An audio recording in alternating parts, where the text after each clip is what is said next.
நீங்க எப்போவாச்சும் பாக்கெட்ல மொபைல் வச்சுட்டு சும்மா ரோட்ல நடந்து போயிட்டு இருக்கும்போது உங்க போன் வைப்ரேட் ஆகுற மாதிரி ஒரு ஃபீல் வரும். ஏதோ காலோ மெசேஜோ வருது அப்படின்னு சொல்லிட்டு எடுத்து பார்த்தா எதுவுமே இருக்காது. இததான் ஃபேண்டம் வைப்ரேஷன் எஃபெக்ட்னு சொல்றாங்க. இது எதனால அப்படின்னா, ஏதோ ஒரு நோட்டிபிகேஷன் வரும்போது அது என்னன்னு உடனே எடுத்து பார்த்து நீங்க உங்க பிரெயினை ட்ரெயின் பண்ணி வச்சிருப்பீங்க. சோ உங்க மொபைல் பாக்கெட்ல இருக்கும்போது சின்ன ஒரு மூவ்மெண்ட் கொடுத்தா கூட அது வைப்ரேஷன் உங்க பிரெயின் ஃபீல் பண்ணி அதை உடனே எடுத்து பார்க்க சொல்லி தூண்டும். அண்ட் அந்த நோட்டிபிகேஷன் ஒருவேளை உங்களுக்கு பிடிச்ச நோட்டிபிகேஷனா இருந்தா அது எடுத்து பார்க்கும்போது ஒரு டோபமைன் ஹிட் கிடைக்கும். சோ அது எப்போ வரும்னு எதிர்பார்த்துட்டே இருப்பீங்க.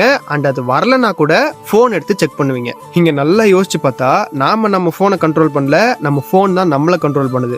ஆக்சுவலா இது நல்ல விஷயமே இல்ல நண்பர்களே. தேவையில்லாத நோட்டிபிகேஷனுக்கு போன் எடுத்து செக் பண்ணுவோம், நோட்டிபிகேஷனே இல்லனாலும் போன் எடுத்து செக் பண்ணுவோம். இதை தடுக்கணும்னு நினைச்சீங்கன்னா உங்களுக்கு எந்த நோட்டிபிகேஷன் இம்பார்ட்டன்ட்டோ அதுக்கு மட்டும் செப்பரேட்டா கஸ்டமைஸ்டு நோட்டிபிகேஷன் டியூன் வச்சுக்கலாம். அண்ட் இப்போ அந்த நோட்டிபிகேஷன் வந்தா மட்டும் போன் உடனே எடுத்து செக் பண்ணிக்கலாம், மத்த நோட்டிபிகேஷனை இக்னோர் பண்ணிடலாம். எனக்கெல்லாம் டெய்லி என்ன கேர் பண்றவங்க கிட்ட இருந்து மட்டும் தான் நோட்டிபிகேஷன் வருது.